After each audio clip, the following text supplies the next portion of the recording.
Bom, deputado, retomando a questão da Secretaria de Infraestrutura, né? O senhor atuou como secretário de Transporte do governo Lívio Dutra, né? Que experiências o senhor pretende levar, então, para esse novo desafio, né? Era uma outra época, né? Nós tínhamos menos recursos, não tínhamos um governo alinhado politicamente com o governo federal e vice-versa. Então, acho que nós temos hoje um momento melhor, com mais oportunidades, com recursos mais baratos para fazer financiamentos de obras. Naquela época, os juros ainda eram muito elevados, tudo era muito complicado. O Banco Mundial, naquela época, mandava no Brasil. Hoje, né, nós pagamos as nossas dívidas ao FMI, ou seja, temos uma economia referencial e diferente da economia mundial, que foi a bancarrota exatamente, né, pela esperteza da especulação financeira. Então o Brasil está numa outra situação e nós estamos dentro dessa situação inseridos. O nosso grande desafio é termos uma política de financiabilidade. São muitos investimentos que nós temos que fazer. É evidente que a CE, que a Sulgás, a CRM são empresas, né, que geram os seus próprios ativos, os seus próprios recursos, que pactuam, conveniam, contratam serviços, portanto elas são empresas saudáveis de retorno, né? Os portos, o Porto de Rio Grande também é um porto que vive da sua atividade e recebe investimentos públicos, né, por ser um porto público. Agora, rodovia, ferrovia, aeroporto, nós temos que ter recurso, senão não há milagre, nada resolve esse problema. Nós temos que definir uma política de financiamento para podermos ser mais exitosos. Eu me lembro naquela época do governo do Olívio, nós construímos 990 quilômetros de estradas novas. Passo Fundo Ronda Alta, por exemplo, foi uma estrada que nós construímos, o acesso à Vila Lângaro, que eu me lembro. Essa 471 que a governadora inaugurou essa semana, essa rodovia de Soledade a Barros Cassal, nós fizemos. De Barros Cassal a Santa Cruz, nós fomos ao Japão buscar 75 milhões de dólares na época para fazer essa obra. Definimos o traçado dela, licenciamos ambientalmente, licitamos, contratamos, iniciamos as obras. Acabou o governo, veio o governo seguinte, as obras todas pararam, foram retomadas, felizmente, há 2 anos atrás pelo governo atual, e agora você tem um verdadeiro caminho alternativo aos pedágios da BR-386, né, via Soledade, Barros Cassal, Santa Cruz do Sul, Canguçu até o Porto de Rio Grande.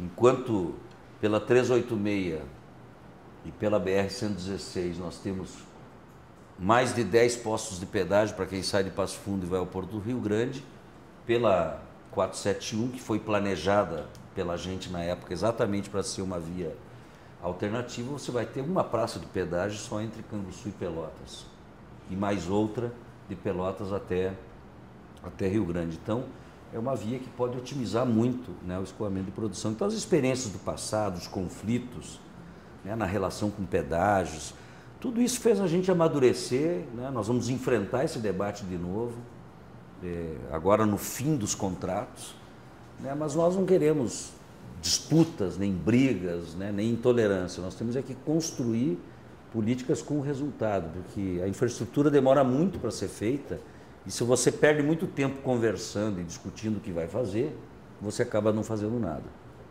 Deputado, a governadora disse que vai deixar nos cofres públicos, né, mais de 3 bilhões para o próximo governo. Uma situação bem diferente, né, do que o Olívio pegou sucedendo Antônio Brito. Isto é real? Eu não sei se é real. Na minha área, eu não estou vendo esses recursos todos que foram anunciados, porque o orçamento do DAIR, que é quem tem que fazer as estradas do Estado, duplicar as rodovias, o orçamento do DAIR é de 322 milhões de reais para o ano que vem. Na área de municípios sem acesso asfáltico, eu preciso de 1 bilhão, tem 60 milhões no orçamento. Nos convênios que o governo pactuou com mais de 150 municípios este ano e que comprometem 200 milhões de reais, eu tenho ao redor de 20 e poucos milhões.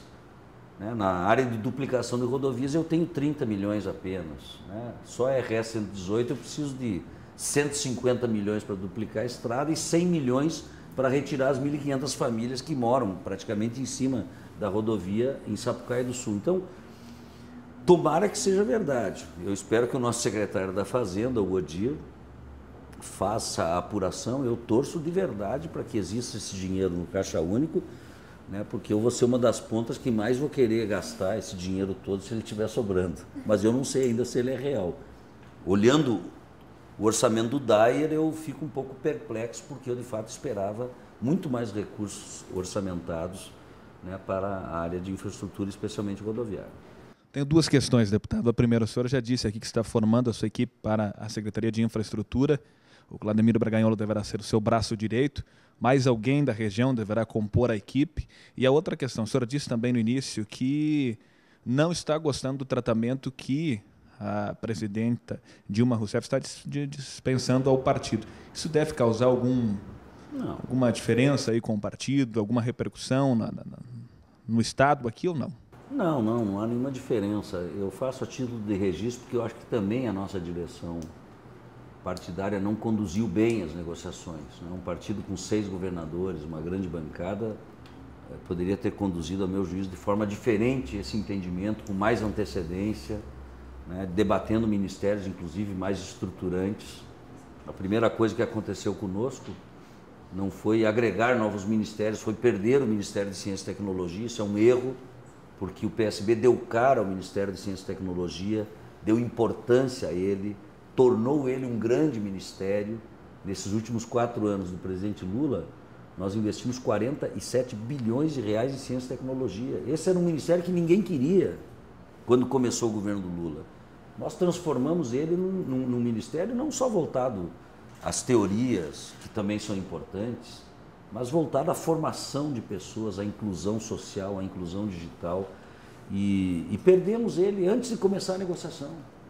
Perdemos para o PT. Então, eu tenho um olhar crítico e independente para dizer isso. Agora, isso não nos divide, não nos separa dos propósitos que nós temos. Mas eu acho que o PSB, né, não saiu bem desse processo e acho que a presidente Dilma deve ao PSB, evidentemente, um relacionamento melhor por tudo que nós representamos na vitória que ela teve. Teve partido, e eu compreendo a questão da governabilidade, que não esteve com ela nem no primeiro e nem no segundo turno, e tem um senhor ministério à sua disposição. Quer dizer, essas coisas são muito difíceis da gente entender, e eu não posso fazer de conta que eu não estou enxergando, né? Eu sou um homem político, né?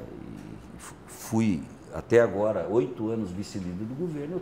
Eu tenho essa visão crítica, tanto à condução da direção nacional do meu partido, quanto ao tratamento que fora dado ao PSB na montagem do governo.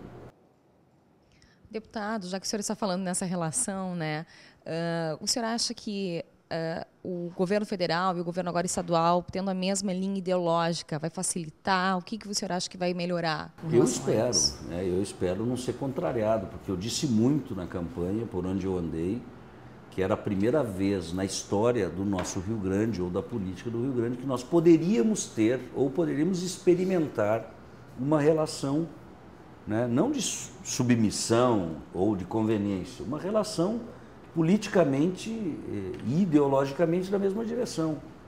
E eu tenho certeza que isso produzirá resultados. Por quê? Porque onde há diálogo, onde há entendimento, onde há iguais propósitos, né, onde nós podemos unir programas nacionais com os estaduais na área da segurança pública, na área social, na área do desenvolvimento agrário, na área do apoio à microempresa, todos são programas que existem nacionalmente, que passarão a existir aqui, inclusive com estruturas próprias, né? Então nós vamos buscar recursos, vamos buscar ajudar, evidentemente, o governo federal para fazer frente a todos esses desafios. Nós queremos, como eu digo, adoçar ainda mais essa relação para que a gente tenha, né, do governo federal todo o apoio. Eu cito um exemplo, né? Eu fui homenageado hoje nos 61 anos dos bombeiros, mas o Corpo de Bombeiros do Rio Grande do Sul, vários estados foram beneficiados com recursos de grande monta para a modernização do Corpo de Bombeiros. O Rio Grande do Sul é um estado que ficou para trás.